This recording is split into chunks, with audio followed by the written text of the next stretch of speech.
Hello to my fellow medical mamas and to those who want to be able to support a new mom who is going through her own journey with their child. We're going to get real right here. And I'm going to talk about the 5 things I wish I knew early in my journey to becoming a medical parent. Those early days were really hard. From finding out about the diagnosis of my sweet daughter Callie having Pfeiffer syndrome to being in the hospital for 5.5 months. And if you really want to know the details behind my story, head over to the Rebirth of Life and Love, my podcast with my amazing husband. Go to episode 5. In episode 5, we talk about our parenthood journey and how we found out that my daughter would have Pfeiffer syndrome. It was traumatic, to say the least. I think I'm still kind of coping and getting through it. Those early days are such a roller coaster of emotions that I don't think I always gave myself a chance to come up for air because I was just in the thick of it. And so for my mamas out there, for my mama supporters and friends, number 1, I wish I gave myself the ability to sit in my emotions, to understand that it's okay to be sad. It's okay to be confused of why you're in this moment, to question all the things going on, to question if you're strong enough. Those raw emotions early on, it's like you've gotta feel all the feelings to be able to get through. When you suppress them, when you act like everything's okay, when you don't want to talk about it, it makes things worse. And I had some moments where I would get home from the hospital, get in the shower and cry, and all the emotions came out. And then when I got out of the shower, I was done. I didn't want to talk about it anymore.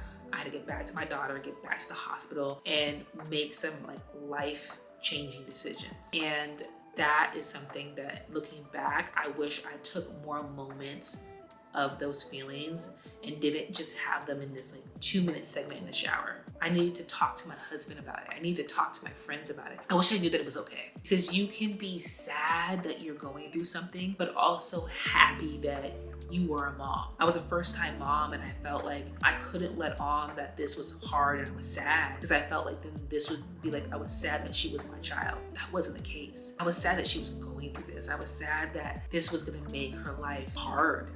And I was sad that we had to be in the hospital, that my whole leave was in there. She had to have 20 surgeries before she was even 1 year old. But I wasn't sad that this was my assignment. And so you can feel 2 things at once. Be sad about what you're going through, but be happy that you've got this baby, that you get to be a mom, and that your journey just looks a little bit different. Okay, number 2, kind of piggybacks off of 1, the feelings you have. Go to therapy. Talk to someone. It is okay to go to therapy. It is okay to talk to someone. Rome was probably the only person I really talked to at first about all the things I was feeling. And even that, I feel like I needed someone else to talk to, someone that wasn't going through it in the moment. And so having a therapist was key for me to get all those emotions off of my chest, but to have someone who was an outsider. And so my therapist was someone who was from the hospital. She worked in the hospital setting, and she worked with moms who were in the NICU and who were going through postpartum depression. And once I was able to label it, come to her with the struggles I was having with doctors or with my husband or with the situation I was in, I just felt like it felt better to just talk about things, to get them off my chest, to be able to be my real and authentic self when I was sitting with her and when I was talking to her. And it allowed me to kind of find my purpose in that. Her being my sounding board and her letting me know that it's okay to have these feelings. And I feel like so often that when we feel like we're being weak or we have a therapist, it means things aren't okay, that we're not okay. And maybe that's the truth. Things aren't okay. We aren't okay. And that's fine, because no one's going to be perfect. Life is not always going to be up here. Sometimes life comes down here and you need your therapist. You need someone to pull you back up. So find someone to talk to. And if you are a friend and your friend is going through something, reach out to them. There are moments where I think I had friends who text me and said, I want you to know I'm just thinking of you. I'm here for you. And that meant so much to know that they were in my corner and that they weren't silent during those times. When I tell you I wanted to be the strongest person out there, I didn't want to look like I needed help. But then every time I had a friend raise their hand, pour into me, offer help, and I just got to a moment where I accepted it. And I had friends that create GoFundMe accounts. Maybe that's your way of needing help. what was really important for me was, as a friend, asking myself, like, I had friends that would say, anything you need, let me know, I'll be there for you.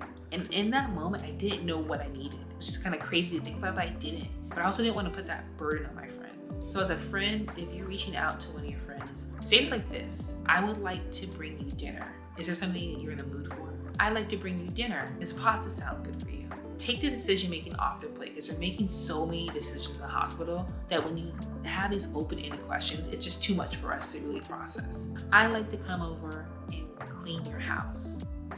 What day works best for you? Or is that okay with you? Things like that. I like to wash your dishes. I like to bring you a meal. I'd like to give you a massage from someone else. But like, those are the things, because like self-care is going out the window. You know, physical fitness, all those things going out the window. We're pouring into our child. So find friends and people who can pour into you. But as the human being, as the one going through it, making sure you're asking for help, as hard as that can be, whether it be your parents, whether it be your spouse, you got to speak up. Number 3, find your community.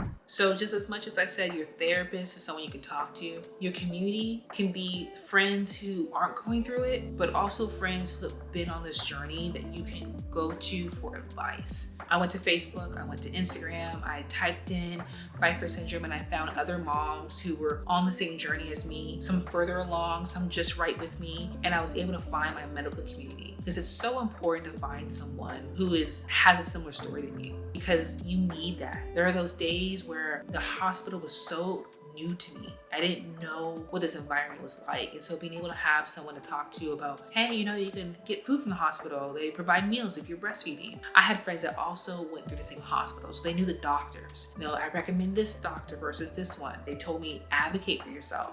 If you don't feel comfortable with the doctor, you can say, can I have a different one? You can ask if who else is on the team and find the right fit. Don't just go with whoever they send your way. I didn't know that. And that was so helpful for me to find someone who was on this journey with me, so I didn't feel alone. Because all my friends before Callie didn't know anything about Pfeiffer syndrome. And so I didn't have any friends that were in that medical system that had medical needs children. And now I do. And I think that every friend group can offer something differently to you. Sometimes I need to go to a friend group where I understand what I'm going through. They understand the trach and nurses, all the things, and I can vent to them and get advice from them. Sometimes I want to hang out with friends who know nothing about this world, and so I could talk about something different, because it consumes my world in so many ways. And so I think it's key to find those groups for yourself that can pour into you in different times and different chapters of your life. And number 4, take care of yourself. I know it's hard. I know you're not thinking about the sleep you're getting, about working out, about what you're eating. You are focused on your child, which is what I was doing. But it made things worse because I hit a breaking point. I forgot about self-care. I just felt like all my energy had to pour into Callie, and it hit around like the 3-month mark of being in the hospital, where the nurses were like, you got this, mom, like, go home, get some sleep. I wanted to be there every day, 12 hours a day. And so I started to wean myself back. I started to make sure I was gaining ample amount of sleep. And in the mornings before I go for a walk. And I stopped eating all the hospital food and started to leaning to making some meals for myself. And knowing that if I wasn't functioning at a high level, then I couldn't make the best decisions for Callie. I couldn't be in the best mood and energy when I got there to pour into her. And so it took me a while, but I had to get a self-care routine for myself. And it wasn't perfect. It could have definitely been better, but I don't want you to reach that breaking point. I don't want you to have burnout of all the things because you forgot to get enough sleep before you forgot to eat. The list goes on, and it can be as simple as that. Sleeping, having a day to 2 that you're not in the hospital. If you have a family or friend that will ask for help, ask them to go to the hospital and just be with your child. Our hospital had tablets. I downloaded Zoom on it. I put my Zoom link in there and account, and so they could Zoom me and I could see my daughter when I wasn't there. And then I made sure I went for a walk. I got outside. Being inside that hospital, every room does not have windows, and there would be times where I got no sunshine, no vitamin D, and I needed that. So get outside, get fresh air, go for a walk. And so on those days when you're not there, you need to do all of that. On the days you go there, same thing. Even if it's 10 minutes, 20 minutes, Find a routine that works for you, that allows you to have movement, that allows you to clear your head. Maybe it's journaling, maybe it's talking to your therapist. So find ways to care for yourself during this really tough time when all you're thinking about is your child. Make sure you think about yourself as well. Number 5, you're gonna get through this. You were perfectly made for this little child of yours. You have everything inside of you to get through this moment. So example, I ran track in college professionally, and I understand the body. I was a trainer. There were certain drills that I did that worked on leg mobility.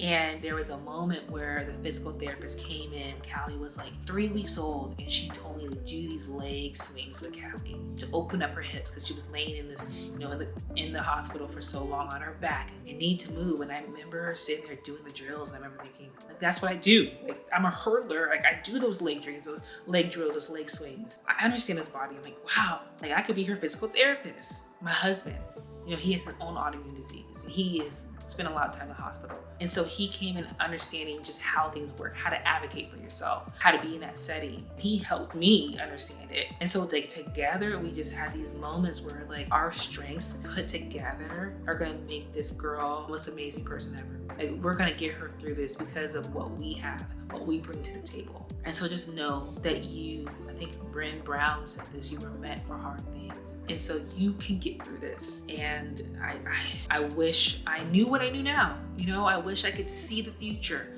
I wish I knew that Callie was gonna be thriving, and all the things that doctors and people on the outside said she might not do, that she would do it. Because we believed in her, because we had faith in her, because we poured into her, poured love into her. And so I believe in you guys too. Okay?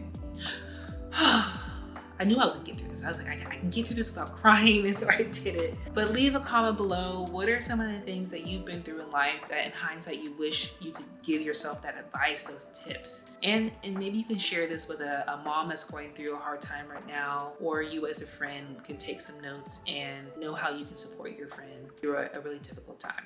All right, guys, thank you.